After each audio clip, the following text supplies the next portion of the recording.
Assalamualaikum. Alhamdulillahirabbil alamin wa bihi nasta'in wassalatu wassalamu ala asyrafil anbiya wal mursalin wa ala alihi wa sahbihi ajma'in.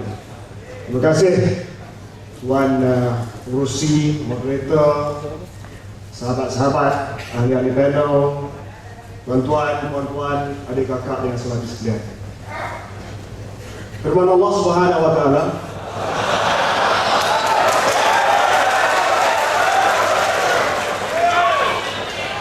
Inna Allah ya'murukum an tu'addu amanati ila ahliha fa idza hakamtum bainan nasi an tahkumu bil adl. Maksud kembalikan amanah kepada mereka yang berhak menerimanya. Dan apabila kita menghukum ataupun mengadili antara manusia, biarlah kita buat secara adil. Ini intipati kepada prinsip pemerintahan, sebagaimana yang disebut oleh sahabat saya yang menghormat Datuk Haji Husam tadi. Inilah prinsip pemerintahan yang perlu diamalkan di Malaysia. Tak kira lah sama ada oleh UMNO ataupun PAS ataupun parti-parti yang lain.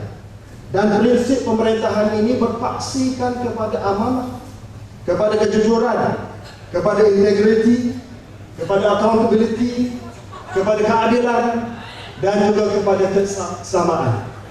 Dan itulah yang dibangkitkan oleh sahabat saya tadi, di mana beliau telah mengungkit sejarah Melayu, di mana kontrak sosial antara raja dan rakyat dimeterai oleh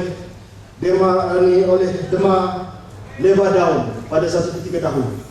Dan sebenarnya kontrak sosial ini adalah prinsip pemerintahan yang dipegang oleh Kerajaan Barisan Nasional yang selama ini telah memerintah negara ini dengan jujur, dengan amanah, dengan accountability, dan ini pendapat kita. Ini pendapat kita. Saya bangkitkan isu ini, saya minta kita bertenang, sebab kita dalam satu forum ilmiah. Dan saya bangkitkan isu ini sebab saya rasa begitu bertuah hari ini.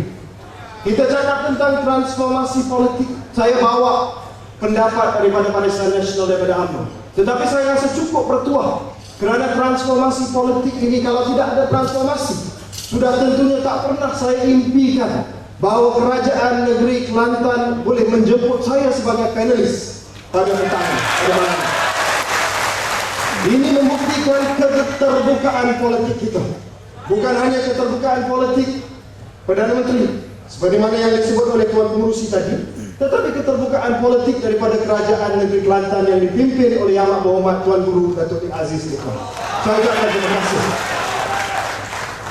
Dan kalau kita lihat dari segi transformasi politik, saya rasa yang paling penting yang kita melihat pada malam ini adalah keterbukaan yang matang, di mana saya, Datuk Husam, boleh duduk satu meja walaupun dia hentam saya semacam saja tadi, tetapi sekurang-kurangnya saya ada hak untuk jawab, dan nanti beliau pun ada hak untuk jawab. Dan inilah kematangan politik yang kita nak melihat, di mana ruang demokrasi ini dibuka seluas-luasnya. Saya daripada UMNO, tapi saya tak takut datang ke kubu kuat PAS pada malam ini. Ini bukan soal pemilihan UMNO lah. Ini kita sama-sama nak bincang transformasi politik. Dari soal di sini, apakah bermaksud transformasi politik? Pertamanya, memang betul apa yang disebut oleh sahabat saya Datuk Husam tadi, bahawa bulan 3 yang lepas kita melihat satu perubahan, satu tsunami politik yang melanda negara-negara Malaysia ini. Dan kita melihat pewujudan ataupun kewujudan Pakatan Rakyat sebagai satu force, satu kuasa politik dalam tanah air Malaysia yang sebelum ini tak pernah kita melihat. Jadi pada hari ini, suka tak suka, sebagai pemimpin UMNO, suka tak suka, saya kena mengakui bahawa kita sudah lebih dekat, cenderung kepada satu sistem politik dui parti, di mana ada Barisan Nasional dan juga ada Pakatan Rakyat. Tetapi tsunami politik ini, tuan-tuan, juga telah memberi kesan kepada parti PAS. Kalau dulu, pada tahun 1999, waktu Allahyarham Datuk Fadzil Noor menjadi Presiden Parti PAS, PAS adalah parti yang paling besar dalam kalangan pembangkang. PAS menjadi Ketua Pembangkang. Tetapi tsunami ini telah melanda juga, dan PAS hari ini menjadi rakan kongsi yang paling kecil dalam Pakatan Rakyat. Suka tak suka kita terima hakikat ini. Jadi tsunami politik dan transformasi politik ini bukan hanya kepada AMNO, tetapi dalam pola politik pembangkang juga sama. Di mana satu ketika dahulu PAS menjadi ketua pembangkang dalam Dewan Rakyat, pada tahun 2004 DAP mengambil alih.